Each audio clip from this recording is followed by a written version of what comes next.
શુક્રવારે મહાનગરપાલિકાની વિકાસલક્ષી માટેની સ્થાયીની બેઠક મળી હતી। બેઠકમાં વિકાસના કામો ચર્ચાને બદલે અધિકારીઓની બદલીને લઈ બાનમાં લેવાનો પ્રયાસ કર્યો હતો। સ્થાયી સમિતિ બેઠક પહેલા ભાજપ કાર્યાલય ખાતે સંકલનની બેઠક મળી હતી। બંદિશ શાહે રેઇન વોટર હાર્વેસ્ટિંગમાં કોર્પોરેટરના 2 લાખ વધારવાની રજૂઆતને લઈ વોકઆઉટ કરી બધા સભ્યો નીકળી ગયા હતા। ત્યારબાદ ચેરમેને મુખ્યને ફોન કર્યા બાદ સંકલનની બેઠક મળી હતી, જેમાં કમાટીબાગ બ્રિજ અને ઈ-બસ ચાર્જિંગ દરખાસ્ત મુલતવીનો નિર્ણય લેવાયો હતો। જોકે સ્થાયી સમિતિ બેઠકની પહેલા ભાજપ કાર્યાલય ખાતે મળનારી સંકલનમાં મોટા ભાગે મેયર હાજર હોતા નથી। આ વખતે મેયર હાજર રહ્યા હતા, જ્યારે સ્થાયી સમિતિ બેઠકમાં સભ્યોએ બાનમાં લેવાનો પ્રયાસ કર્યો હતો। તેજલ વ્યાસે કીધું કે અધિકારી જીગર લિંબાચિયાની બદલી નહીં કરો તો હું સહી નહીં કરું। વારંવાર રજૂઆત કરવા છતાં જે અધિકારી અમને ગાંઠતા નથી તેવા અધિકારીની બદલી કરવામાં કેમ નથી આવતી? જ્યારે ચેરમેને કીધું કે કમિશનરને સૂચના આપવામાં આવી છે, હાલ તે ચિંતન શિબિરમાં છે। ત્યારે બાદ અન્ય સભ્યોએ પણ અધિકારી ગાંઠતા નથી તેમ કહી અધિકારી બદલવાની વાત કરી હતી। જોકે સ્થાયી સમિતિ બેઠક શહેરના વિકાસના કામોને લઈને હોય છે, નહીં કે અધિકારીઓના બદલવા માટે। આ સમજણ સભ્યોને હોવી જોઈએ। હેમેશા ઠક્કરે કીધું કે જ્યારે જીરી અવસરની વાત ચાલતી હોય ત્યારે સભ્યો સિવાય બેઠકમાં બીજું કોઈ નહાવવું જોઈએ। આ સેક્રેટરી ચિંતન દેસાઈ પણ આ બેઠકમાં ન આવવા જોઈએ। જોકે વિકાસ માટે મળનારી સ્થાયી સમિતિની બેઠકમાં વિકાસના કામોની ચર્ચાને બદલે બાનમાં લેવાનો પ્રયાસ ચાલતો હોય તેમ લાગી રહ્યું છે। કોને શું મળે છે, નથી મળતું, બસ એ જ મતલબ છે, પ્રજાનું કોઈ વિચારતું નથી। આજે સ્થાયી સમિતિની બેઠકમાં 9 પ્રપોઝલ ચડાવવામાં આવી હતી। એમાંથી એક પ્રપોઝલ નામંજૂર, એક પ્રપોઝલ પરત અને એક પ્રપોઝલ મુલતવી રાખવામાં આવી છે।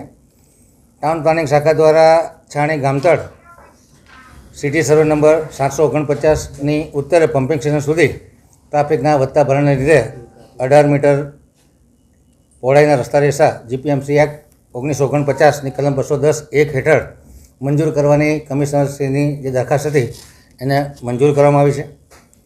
દક્ષિણ ઝોનમાં પાણી પુરવઠા શાખા દ્વારા 75 લાખની મર્યાદામાં કોન્ટ્રાક્ટ બેઝ વાર્ષિક ઇજારાથી ઓપરેટર અને મજૂર લેવાના કામે લોએસ્ટ ઇજારાદાર વાઇટલ ફેસિલિટીઝ પ્રાઇવેટ લિમિટેડને ₹656 પ્રતિદિન, અનસ્કિલ્ડ માનવદિન મજૂર માટે ₹628.65ના ભાવપત્રને મંજૂરી આપવામાં આવી છે। કપુરાઈ ટાંકી ખાતે જે એસટી પેનલ 11 કેવીની એસટી પેનલ લગાડવાની છે, જે જૂની અને જર્જરિત થઈ ગઈ તે બદલવાના કામને 27 લાખના ખર્ચ વત્તા જીએસટી સાથે મંજૂરી આપવામાં આવી છે। ડ્રેનેજ વરસાદી પ્રોજેક્ટ શાખા દ્વારા સુસેન સર્કલ તરફ જતા રસ્તે તરસાલી સુસેન તરફ જતા રસ્તે આનંદબાગ સોસાયટી પાસે જે મુખ્ય ડ્રેન નળિકામાં ભંગાણ પડ્યું હતું એ સડસઠ કામને જાણમાં લેવામાં આવ્યું છે। કામનો ખર્ચ ₹4,93,721 વત્તા જીએસટી હતો। પ્રેસ વિભાગ દ્વારા E4 કોપિયર પેપર લેવા અને FS કોપિયર પેપર લેવાના કામને ₹5,03,500 કામને 11.4% ઓછાના ભાવપત્રને ટોટલ ₹19,52,500ના ભાવપત્રને મંજૂરી આપવામાં આવી છે। સેન્ટ્રલ સ્ટોર દ્વારા ટાયર ટ્યુબની અને ફ્લેપની ખરીદી કરવા માટેના કામને 27,16,000ના ભાવ 7.7% વધુના ભાવપત્રકને મંજૂરી આપવામાં આવી છે। મ્યુનિસિપલ સેક્રેટરીની કચેરીમાં લીધેલા ઝેરોક્સ કોપીયર પ્રિન્ટર મશીનની ખરીદ કરવા માટે ટોનર, ઇંક, કાર્ટ્રિજ વગેરે ખરીદ કરવાની કોઈપણ પ્રકારના એન્યુઅલ સર્વિસીસ અને કોઈપણ પ્રકારના મેન્ટેનન્સના બિલોને મંજૂરી કરવા માટે મ્યુનિસિપલ સેક્રેટરી તરફથી આવેલી ભલામણને નામંજૂર કરવાનું ઠરાવવામાં આવે છે।